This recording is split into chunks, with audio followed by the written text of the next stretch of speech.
Donc vous n'avez pas d'éléments de ce qui a été dit. Est-ce que vous avez été vérifié? Monsieur Cohen, il y a une enquête Mediapart qui vous a mis en cause. Et c'est là que ça dérape. YouTube, j'interromps brièvement cette vidéo pour te faire part d'une nouvelle qui me met en joie. L'art de ne pas dire, mon spectacle repart en tournée la saison prochaine. On va programmer 77 dates partout en France. Il y a de fortes chances que l'on passe pas loin de chez vous. N'hésitez pas à venir nous voir. La totalité des salles seront annoncées très bientôt. Et surtout, on va faire une date, une seule, à Paris, le 24 mars prochain, au Dôme de Paris, c'est-à-dire au Palais des Sports. On est très fiers, on est très heureux, un peu angoissé aussi en ce qui me concerne, je dois te le dire, mais c'est beaucoup d'honneur de pouvoir jouer dans une salle mythique, légendaire comme celle-là. Sachez qu'elle est très grande, c'est vrai, mais c'est une date unique, donc il se pourrait qu'il n'y ait pas de billets pour tout le monde. Si vous voulez être sûr de pouvoir venir nous voir, n'hésitez pas à prendre vos places rapidement. Je vous mets toutes les informations dans le lien épinglé dans la description. La totalité de la tournée sera annoncée très bientôt. Je suis très impatient de pouvoir vous retrouver, reprendre la route, pouvoir à nouveau partager ce moment-là sur scène avec vous. Merci YouTube pour ton attention. Tant qu'on y est, n'hésitez pas à vous abonner, ça fait toujours plaisir. Et je vous laisse immédiatement avec la suite de la vidéo. On va parler de Rachida Dati. À chaque fois, ça va trop loin. Je le dis avec un sourire et aussi avec un peu d'appréhension. Je vais commencer toute cette séquence en disant ceci. Rachida Dati, elle est connue depuis des années pour attaquer en diffamation tous les médias et même une partie des orateurs et des oratrices qui remettent en cause, fût-ce avec des preuves, des éléments, des documents, qui remettent en cause sa probité. C'est ce que l'on appelle des procédures bâillons. Je vais être sincère avec vous, je me suis posé la question avant de programmer ce live. Je me la suis posée une seconde et j'ai immédiatement conclu que oui, bien sûr, il faut faire cette émission et que oui, bien sûr, on va en parler et que, bien évidemment, on va pas se laisser intimider. Mais le fait même que je me sois posé la question vous montre que les procédures sont efficaces. C'est déjà la première chose, c'est déjà que avant même de rentrer dans quelque analyse que ce soit, on est déjà au cœur du problème. On va le voir avec la séquence de Rachida Dati à C'est à vous. L'intimidation de la presse, l'intimidation des journalistes, c'est précisément l'une des méthodes de Rachida Dati. C'est très grave. Il faut revenir sur les affaires qui visent Rachida Dati. Pas toutes, parce qu'elles sont nombreuses. On va revenir sur les deux affaires principales, l'affaire Renault et l'affaire GDF Suez. J'essaie de vous résumer tout ça. Le cœur du problème commence en 2009. Rachida Dati est renvoyée du gouvernement François Fillon. Elle est priée d'aller désormais faire de la politique au Parlement européen, ce qu'elle interprète à l'époque, sans doute à juste titre, comme un exil, après l'arrestation de Carlos Ghosn au Japon pour des faits d'improbité. La malle, pas la malle. À ce moment-là, on découvre des documents qui établissent que Rachida Dati a été payée en tant qu'avocate 900 000 € pour des missions a priori juridiques auprès de Renault. C'est quelque chose qui n'a absolument rien d'anodin parce que pendant ces années au Parlement européen, Rachida Dati n'a jamais déclaré un conflit d'intérêts avec l'industrie automobile en général et Renault en particulier. Et donc, on découvre qu'elle a été rémunérée 900 000 € sur 3 ans, en 3 versements de 300 000 €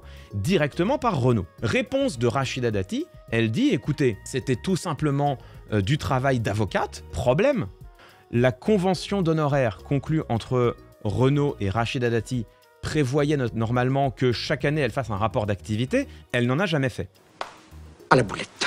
Ou du moins, personne n'est capable de les retrouver. Deuxième problème, Carlos Ghosn a validé le fait qu'il ait bien embauché Rachida Dati à l'époque, mais il n'a pas dit qu'il l'avait embauché pour ses qualités juridiques, il a dit qu'il l'avait embauché pour faire de la diplomatie d'affaires. Et là, on voit bien que la question d'un intérêt avec l'industrie automobile commence déjà à se poser. Le soupçon du Parlement européen, c'est évidemment que la rémunération de Renault n'est absolument pas été une rémunération pour faire du travail juridique, peut-être même pas principalement pour faire, peut-être un petit peu, mais pas principalement pour faire de la diplomatie d'affaires. L'inquiétude, la crainte du Parlement européen, c'est que Rachida Dati ait été payée par Renault pour tenter d'influencer les politiques européennes en faveur de l'industrie automobile, ce qui évidemment est un très grave conflit d'intérêts, c'est même potentiellement un pacte de corruption. Et c'est de cela dont est accusée Rachida Dati. Rachida Dati, elle a été mise en examen pour cela. La mise en examen en droit français, je vous rappelle, ça n'a absolument rien d'automatique. La mise en examen, bien sûr, ne vaut pas condamnation, mais la mise en examen ne signifie pas rien non plus les juges mettent en examen s'ils estiment qu'il y a des indices graves et concordants de culpabilité. Rachida Dati, il y a une deuxième affaire qui, pendant longtemps, n'en a pas été une. Ce serait ses liens éventuels avec GDF Suez. Corinne Lepage, ancienne députée européenne française, elle a remarqué que Rachida Dati intervenait très régulièrement en commission sur le sujet de l'énergie. Et elle intervenait sur le sujet de l'énergie pour défendre les intérêts gaziers. Le soupçon précis, c'est pas simplement des intérêts dans le domaine gazier, c'est des intérêts auprès de GDF Suez. L'affaire remonte jusque le président du Parlement européen qui a un entretien avec Rachida Dati, qui demande à Rachida Dati « Est-ce que vous avez des intérêts dans le secteur gazier ?» Rachida Dati répond non. On en arrive au complément d'enquête qui a été diffusé il y a 2 semaines à peu près. Les journalistes présentent des preuves nouvelles, des documents nouveaux qui semblent accablants. Rachida Dati n'a pas été rémunérée directement par GDF Suez. Il y a 2 virements de 125 000 € hors taxe qui sont faits par GDF Suez à un cabinet d'avocats. Les virements portent la mention « Virement Dati GDF Suez » et derrière, le même cabinet d'avocats qui fait 2 virements de 125 000 € hors taxe à Rachida Dati. Cette fois-ci sans mention, virement que l'on retrouve bien dans les comptes de Rachida Dati. L'interprétation vers laquelle ces documents nous guident, c'est que Rachida Dati aurait bien été rémunérée au moins 250 000 € par GDF Suez, alors qu'elle l'a toujours nié, et que, dans le même temps, on sait qu'en tant que députée européenne, elle a eu de nombreuses prises de parole qui étaient favorables aux intérêts des gaziers. Il n'y a pas encore de mise en examen, c'est une affaire qui vient d'être révélée par le Nouvel Obs et complément d'enquête. Et donc, les questions qui se posent sur Rachida Dati sont des questions légitimes, normales, essentielles, capitales pour celle qui est aujourd'hui ministre de la Culture et qui pourrait devenir demain maire de Paris, c'est-à-dire maire d'une des plus grandes, puissantes et riches villes du monde. Donc vous voyez que ça n'est pas un petit dossier, le dossier Rachida Dati. Alors maintenant qu'on a précisé tout ça et que vous avez peut-être une idée un peu plus précise sur qui est Rachida Dati, on va pouvoir enfin regarder cette séquence. Rachida Dati qui est ici face à Patrick Cohen dans l'émission C'est à vous,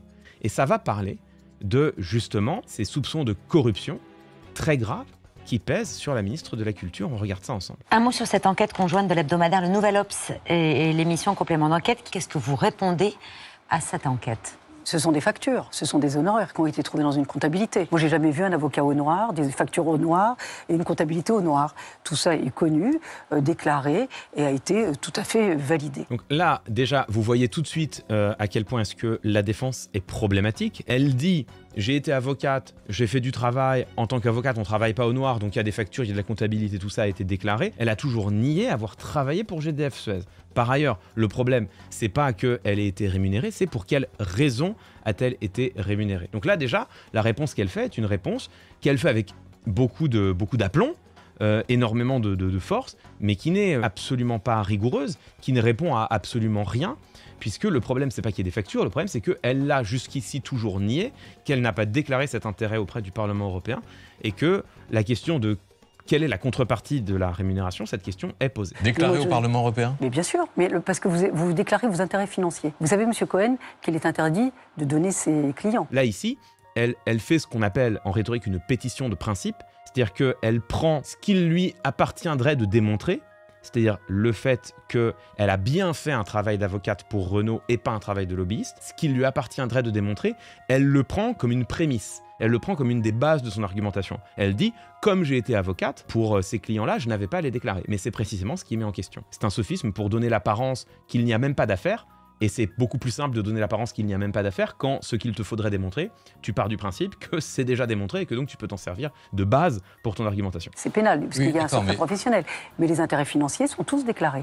Je n'ai jamais eu, moi, ni de redressement fiscal, ni de problème ni fiscal, ni financier. Et donc là, le problème, c'est pas un redressement fiscal, c'est pas un problème financier, c'est un problème de conflit d'intérêts. Encore une fois, elle noie complètement le poisson, elle parle de complètement autre chose. Dans ce dossier, on ne lui reproche aucunement d'avoir triché fiscalement, d'avoir fait de l'évasion fiscale. C'est absolument pas de ça qu'elle est accusée. Et donc, quand elle dit ça, bon, bah, très bien, c'est pas faux, mais c'est pas le sujet. C'est pas un problème de fiscalité, c'est un problème de conflit d'intérêts. Non, tout ça a été déclaré. Elle se défend Mais il faut rappeler que tout a été déclaré, c'est précisément ce qu'on lui reproche. Ce qu'on lui reproche, c'est de ne pas avoir déclaré des intérêts auprès de Renault, voire, on verra plus tard, auprès de GDF Suez. Elle le dit avec une telle audace que là, on est tenté de la croire, on est tenté de dire, bon, bah, si tout a été déclaré. Non, la justice s'interroge sur le fait que justement, il y a des intérêts qui n'auraient pas été déclarés. Les réponses ont toutes été données, puisque mon dossier est clôturé. Pas celui-ci. Non, parce que celui-ci, c'est pas un dossier à part. Alors, si elle veut dire mon dossier est clôturé au sens où l'enquête est finie, oui, l'enquête sur Renault est finie, mais il reste maintenant à savoir ce qu'elle va donner. Elle n'en est qu'au début encore du parcours judiciaire de cette affaire. Et moi, je vous parle de la révélation Eh ben, il n'y a pas de révélation.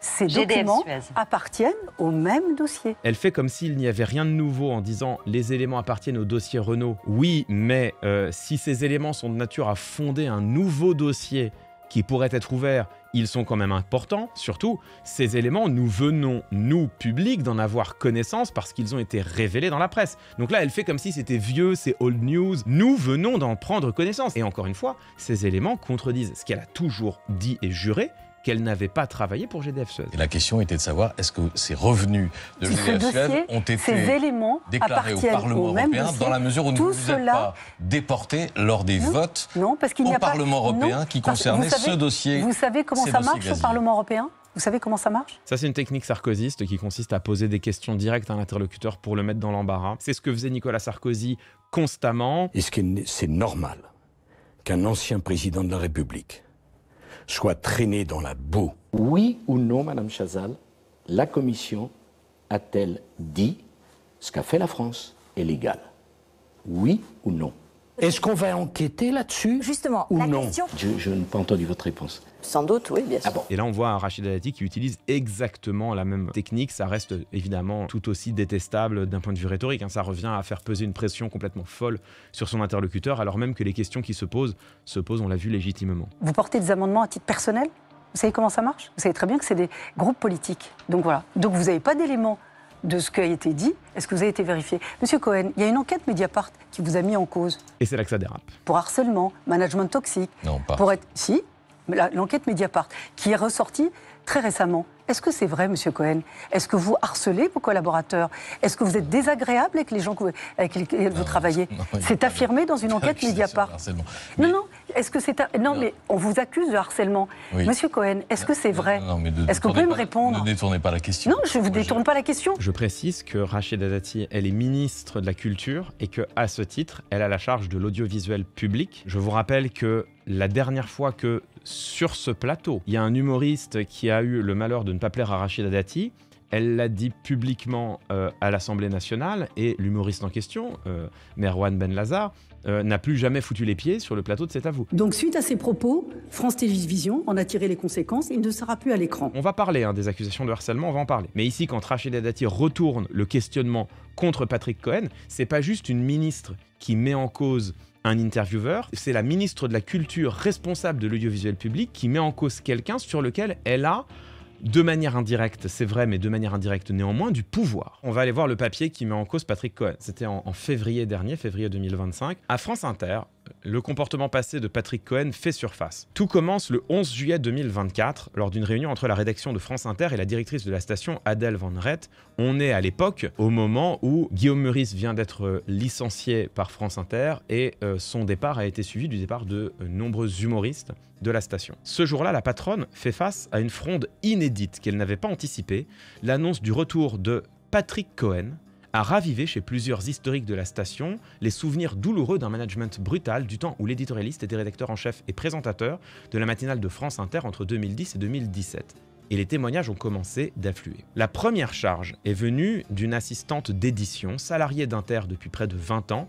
La voix tremblante, elle a spontanément pris la parole par visioconférence pour évoquer l'ambiance de travail anxiogène, toxique et stressante que faisait selon elle peser Patrick Cohen sur les équipes de la matinale. Elle a détaillé les critiques acerbes de l'ancien matinalier d'Interne contre le travail de ses collègues, son management agressif, ses humiliations quotidiennes et les pleurs qui les accompagnaient. 2 autres journalistes lui ont emboîté le pas.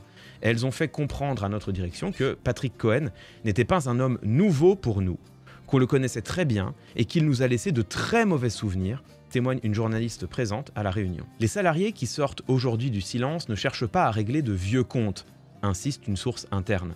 Ils ne demandent pas l'ouverture d'une enquête interne assortie de possibles sanctions, mais souhaite consigner ces faits, dire qu'ils ont existé, au cas où la direction viendrait de nouveau à lui confier des responsabilités, ou s'il y avait la moindre récidive.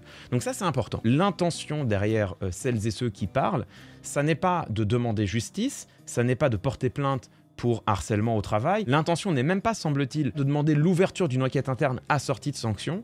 L'intention, c'est juste de dire attention, on connaît les méthodes de Patrick Cohen, on veut consigner nos témoignages pour que s'il y a un problème, tout le monde soit au courant que ça n'est pas la première fois. La rudesse de Patrick Cohen, sa propension à brusquer celles et ceux qu'il ne juge pas au niveau, est très largement reconnue dans la rédaction. Selon plusieurs sources internes, la direction d'Ater avait même missionné un temps une responsable de la matinale pour surveiller le comportement de l'éditorialiste. Celles et ceux qui récusent les allégations ou affirment n'avoir jamais été témoins de tels faits, donc ceux qui sont plutôt en défense de Patrick Cohen, reconnaissent néanmoins son exigence maladive, pouvant s'exprimer au détriment de la relation à l'autre, sans souhaiter s'exprimer publiquement pour la plupart. Même parmi les salariés estimant avoir échappé à son âpreté, plusieurs se souviennent avoir ramassé certains collègues à la petite cuillère, parfois en larmes, en proie à des commentaires incessants du matinalier en chef sur leur travail. Une collègue présentatrice demandait parfois à ce qu'on relise ses lancements, tellement elle était pétrifiée à l'idée de recevoir les remontrances de Patrick, confie une journaliste. En tête des reproches qui lui sont adressés, sa manière de critiquer souvent en plein direct le travail des présentatrices des journaux du matin. Il faisait ça de manière répétée, souvent en direction des mêmes personnes, généralement des femmes, confirme une chroniqueuse de l'époque. Qu'est-ce qu'on peut dire de cela? Déjà, première chose, effectivement, pas d'enquête judiciaire, a priori, la cellule interne n'est pas saisie. C'est une première information. Deuxième chose, les faits qui sont donnés par Mediapart sont accablants.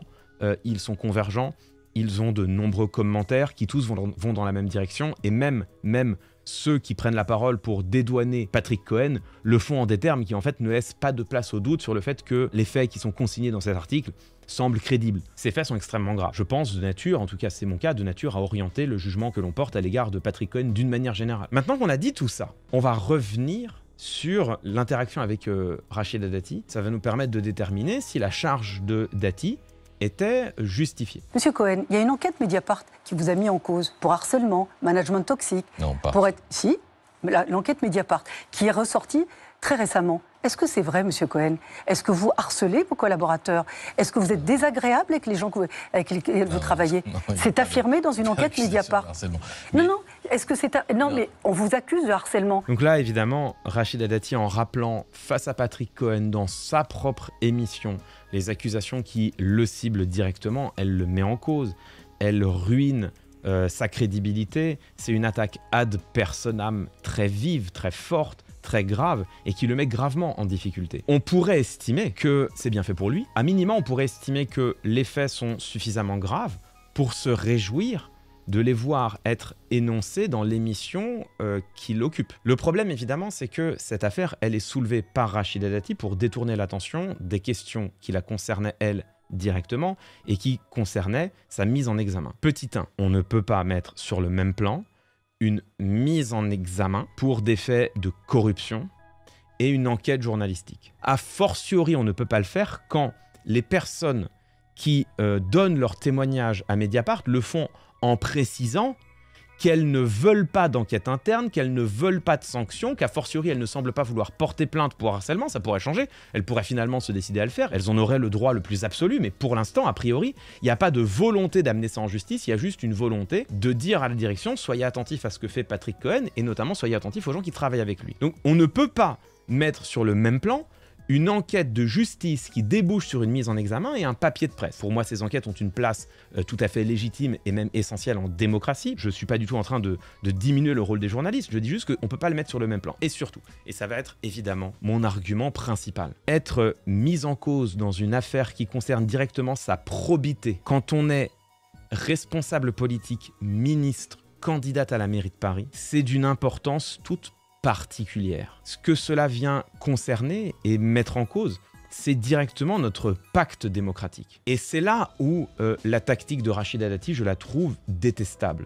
Parce que avec cette enquête Mediapart, elle va effectivement sortir de la ligne de questionnement de Patrick Cohen et d'Anne-Elisabeth Lemoine. Elle n'aura plus à y répondre parce qu'elle a utilisé une tactique rhétorique qu'on appelle la tactique du chiffon rouge. C'est-à-dire qu'elle a agité un chiffon rouge comme ça pour dire regardez, enquête Mediapart. Et soutien d'Éric Zemmour pendant la campagne présidentielle. C'est bien, mais Mélenchon est d'extrême gauche. Or, encore une fois, de la part d'une ministre responsable politique, voir sa probité être mise en cause dans une mise en examen, voir sa probité être mise en cause dans une deuxième affaire par des éléments nouveaux, ce sont des questions essentielles, capitales, qui exigent une réponse de sa part.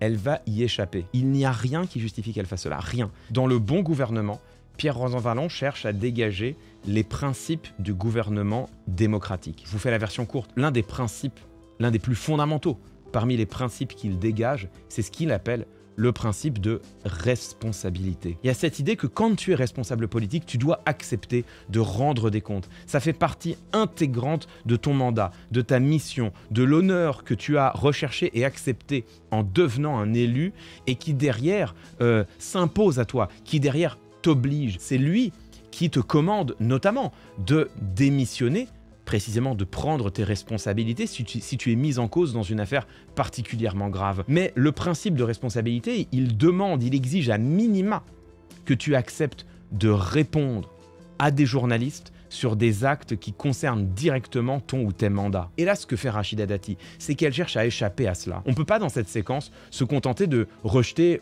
les deux dos à dos en se disant « bah écoutez, un partout, la balle au centre ». En fait, tu peux pas dire ça. Tu peux pas mettre un tel papier sur le même plan qu'une mise en examen, des juges qui estiment qu'il y a des indices graves et concordants de culpabilité. Tu peux pas mettre les deux sur le même plan. Et surtout, tu ne peux pas mettre sur le même plan une mise en cause morale personnelle de Patrick Cohen qui est grave, qui est importante, que des accusations qui concernent directement la probité d'une ministre candidate à la mairie de Paris dont la responsabilité est engagée. C'est beaucoup plus grave d'un point de vue simplement politique. Et enfin, ce qui est en jeu, ce qui est érodé, c'est la confiance des citoyens dans leurs responsables politiques. Cette confiance qui est une institution invisible sur laquelle repose là aussi l'idéal démocratique et même au-delà, sur laquelle repose le gouvernement démocratique. L'affaire Dati, elle concerne le cœur de notre vie publique. C'est une affaire politique fondamentale qui touche une femme qui est aujourd'hui puissante, qui par ailleurs a la main sur l'audiovisuel public, qui est même en train d'opérer une réforme de l'audiovisuel public, qui par ailleurs prétend à devenir maire de Paris. Évidemment qu'il est légitime, qu'il est même essentiel de lui poser des questions et qu'elle accepte d'y répondre. Là, elle commence par répondre avec des arguments totalement fallacieux, en tout cas totalement contestables, qui à minima ne répondent pas aux questions posées, et derrière, qu'est-ce qu'elle fait quand elle commence à sentir qu'elle est mise en difficulté? Chiffon rouge, tactique de débat, très efficace c'est vrai, mais totalement fallacieuse, qui lui permet de ne plus jamais avoir à répondre aux questions. Moi je trouve que c'est grave d'un point de vue démocratique. Donc c'est pas la question de prendre la défense de Patrick Cohen, c'est prendre la défense de la démocratie, de ce principe essentiel qui veut que quand un homme politique a enfreint les règles, ou du moins qu'on en a la suspicion et que des questions lui sont posées, à minima il réponde. On va finir de regarder la séquence quand même, maintenant qu'on a vu tout ça, pour voir à quel point ce que dit Rachida Dati, vous allez voir, est totalement fallacieux. Parce que le harcèlement, c'est un délit, monsieur Cohen. Je n'ai pas été accusé de harcèlement par personne. Dans une enquête Mediapart. C'est un délit, monsieur Cohen. Avez-vous harcelé vos collaborateurs? On a ce que je vous disais, c'était Rachida Dati qui simplement agite le chiffon rouge pour parler de toute autre chose en mettant en cause personnellement Patrick Cohen. Est-ce que vous êtes désagréable avec vos proches? Madame la ministre. Mais non, Madame Lemoine, il y a une enquête Mediapart qui a été ouverte sur harcèlement. Non, elle n'a pas été ouverte. Si. Il y a une enquête Mediapart qui a été ouverte. Ici, évidemment, une enquête Mediapart n'est pas ouverte. Ce qui est ouvert, c'est une enquête de police ou une enquête de justice. Mais Rachida Dati fait un lapsus volontaire qui permet de faire croire que Patrick Cohen serait mis en cause sur le même plan que elle, alors que pas du tout. Donc ce lapsus, il est totalement volontaire, il est totalement fallacieux, évidemment. Pas une enquête qui est ouverte. Si. De la même manière, on a dit que c'est à vous que l'ambiance est épouvantable, que vous pleurez toute la journée et que tout le monde est mis en cause. Elle met en cause non pas seulement Patrick Cohen, mais toute l'émission. Elle met Anne-Elisabeth Lemoine dans la sauce et tout ce qu'elle fait, c'est provoquer un tel bazar en plateau qu'elle est certaine que plus jamais on ne reviendra sur la question de fond. Est-ce que c'est vrai? Ça m'intéresse, moi. Je veux savoir. Si vous nous posez la question. Eh ben, je vous pose la question. Est-ce que c'est vrai? Donc, est-ce que c'est vrai? Vous allez vous contenter de mon nom. Non, c'est faux. Ah ben donc, voilà. nous, on doit se contenter de votre nom, c'est faux. Mais là, c'est dommage, Anne-Elisabeth Lemoine qui dit « Nous, on doit se contenter de votre nom, c'est faux ». Elle lui donne le point, en fait. Elle dit grosso modo « Bon, bah d'accord, bah non ». La différence, c'est qu'encore une fois, il y a une mise en examen. Bref, bon, c'est réussi. T'as Anne-Elisabeth Lemoine qui se sent à ce moment-là tellement mise en difficulté, tellement menacée, à raison, hein, à juste titre, que en fait, elle retire ses pièces, elle dit bon bah voilà, on va se contenter de votre nom. On s'en contentera. contentera. Mais on s'en contentera après avoir posé toutes les questions qui se posent dans les deux affaires qui la ciblent. Moi, j'ai été entendue, scannée, vérifiée, contrôlée. Et pas qu'une fois. Absolument, et la conséquence, c'est une mise en examen. Je suis à plus de 200 heures d'interrogatoire. On entend bien que la conséquence derrière, c'est « et je n'ai jamais été mise en cause », elle est précisément mise en examen. Là, normalement, Patrick Cohen lui aurait sauté dessus en disant « mais vous êtes mise en examen, Madame Dati », mais il peut pas parce qu'il est KO debout. Ouais. Donc moi, contrairement à vous, j'ai donné des réponses. Mais moi, M. Cohen, sur le harcèlement, j'ai pas de réponse vous concernant. J'ai vu Martin Schulz, aussi le président du Parlement européen, disant que vous lui aviez menti les yeux dans les yeux. Ah non, parce que la question n'a pas été posée. C'est effectivement ce qu'il a dit, qu'elle lui avait menti les yeux dans les yeux. Ils ont rajouté des choses qui étaient fausses, les journalistes. Voilà. Donc c'est pour ça que je vous demande, parce que moi j'aurais beaucoup de peine pour vos collaborateurs qui ont été harcelés. Bon. Moi j'en ai fait une politique pénale, la lutte contre le harcèlement. Et c'est là où on va passer à la menace pure et simple. Monsieur Cohen. Donc voilà, vous pourriez aussi tomber sous le coup de ce délit. Il suffirait que je fasse un article 40 pour dénoncer suite à ce papier de Mediapart. C'est pas comme ça que fonctionne l'article 40. Ce que dit l'article 40, c'est que quand vous êtes dépositaire d'une autorité publique, ça vaut pour les fonctionnaires comme pour les élus, si vous avez connaissance dans l'exercice de vos fonctions d'un fait qui pourrait constituer un crime ou un délit, vous êtes tenu sous l'obligation de transmettre au procureur de la République tous les éléments qui font état de ce crime ou de ce délit. Donc ce que dit Rachida Dati ici est complètement faux, c'est-à-dire que d'une part, l'article 40, c'est pas « je pourrais faire un article 40 », non, c'est pas comme ça que fonctionne l'article 40, c'est si tu as connaissance d'un fait délictueux ou criminel et que tu es dépositaire de l'autorité publique, tu dois. C'est pas « je pourrais faire un article 40 », je pourrais... Non, tu dois le faire. Si tu le fais pas, tu te mets hors la loi toi-même. D'autre part, comme vous le voyez, l'article 40 concerne des faits dont a connaissance une personne dépositaire de l'autorité publique dans l'exercice de ses fonctions. L'article 40 ne vise pas à permettre à un homme politique, sur la base d'un papier de presse, de saisir le procureur de la République. Il permet et il commande à un homme politique de saisir le procureur de la République s'il a connaissance, lui, de faits qui précisément n'ont pas été rendus publics et dont précisément le procureur de la République ne peut pas se saisir lui-même. Vous voyez que là, c'est une pure menace qui consiste de la part de Rachida Dati, qui consiste à dire « je vais vous coller un procès ». Et celui qu'elle menace, je vous le rappelle, est journaliste sur le service public dont elle a la charge et qu'elle est en train de faire fusionner la télévision publique avec l'INA et Radio France. Donc là, vous voyez quand même que la menace portée sur Patrick Cohen, c'est pas juste des paroles en l'air. Personne n'a été saisi, ni par la justice, que vous en savez ni en interne au sein de Radio France. Alors ce qu'il dit là est à moitié faux. Il y a bien des témoignages qui sont remontés, on l'a vu, à la cellule interne de Radio France, mais d'après l'article de Mediapart, ces témoignages ne mènent pas à la constitution d'une enquête puisque les témoins ne le demandent pas. Il a à moitié tort, mais il a quand même bien à moitié raison. Il n'y a pas eu de saisine interne au sein de Radio France. Je vous posais une simple question, il ne s'agit pas de décrédibiliser les journalistes qui vous posent des questions, par exemple, et puis on va passer à autre chose. Avec Mediapart, on peut tout à fait saisir, vous pouvez avoir une enquête... C'est pas très reluisant ce que vous faites, Madame Dati. Ah bah, franchement, c'est pas très honorant. Ce que vous faites, c'était pas très reluisant. C'est déshonorant. Est-ce qu'on peut continuer à évoquer... Et voilà comment se termine cette séquence. Rachida Dati n'aura pas répondu aux questions. Elle aura répondu avec des arguments tout à fait peu convaincants, on l'a vu en début de séquence, et puis derrière, dès lors que la ligne d'interrogation se sera fait plus pressante, elle aura évidemment dévié. Malheureusement, et je le dis en le déplorant, la manœuvre de Rachida Dati est totalement couronnée de succès. Qu'est-ce qui s'est passé après cela? Les accusations qui pèsent sur Rachida Dati ne sont pas plus publiques après cette séquence qu'avant, puisqu'en réalité, on sait depuis longtemps, et ça a été déjà maintes fois relayé, le fait qu'elle a été mise en examen. Effectivement, je pense qu'il y a beaucoup de gens qui n'ont pas connaissance de l'intimité de ces affaires, qui ne savent pas exactement ce qui lui est reproché et à quel point ce qui lui est reproché est grave. Mais on n'a pas plus connaissance de ce qui lui est reproché après cette séquence qu'avant, puisque justement, elle l'a bordélisé. Donc en fait, pour Rachida Dati, elle est absolument pas perdante du point de vue des affaires qui pèsent sur elle. En termes d'image personnelle, je crois pas que Rachida Dati ait dû payer un tel coût en image que cela. Peut-être, oui, sa sympathie peut être un peu écornée, mais pas plus. Celui qui ressort grand perdant, c'est Patrick Cohen, puisque cette affaire, elle était malgré tout passée relativement inaperçue. Et aujourd'hui, tout le monde en a parlé. Tout le monde a vu sa gêne en plateau quand cette affaire était rappelée. La séquence suffit, et ce qu'en dit Rachida Dati suffit pour se forger sa propre opinion. D'un côté, les allégations qui pèsent contre lui sont très graves. Je ne vais pas le déplorer, hein, que ces informations-là aient eu davantage d'écho. En revanche, ce que je trouve absolument scandaleux, c'est que cette séquence n'est pas au détriment de Rachida Dati, alors que, comme je vous le disais, je pense que c'est extrêmement grave. Voir une telle responsable politique précisément se comporter en irresponsable, estimer qu'elle n'a pas à répondre aux questions qui lui sont posées, passer à l'agression, passer à l'attaque, tout cela avec succès pour ne pas avoir à répondre à des questions qui pourtant se posent du point de vue de la responsabilité politique qui pèse sur elle. Je trouve ça absolument lamentable et très grave pour le fonctionnement même de notre démocratie. Je pense qu'une telle séquence, elle abîme les fondements même de notre démocratie et c'est la seule chose que je vois, c'est la seule chose qui m'importe et je crois que c'est la seule chose que nous devrions retenir.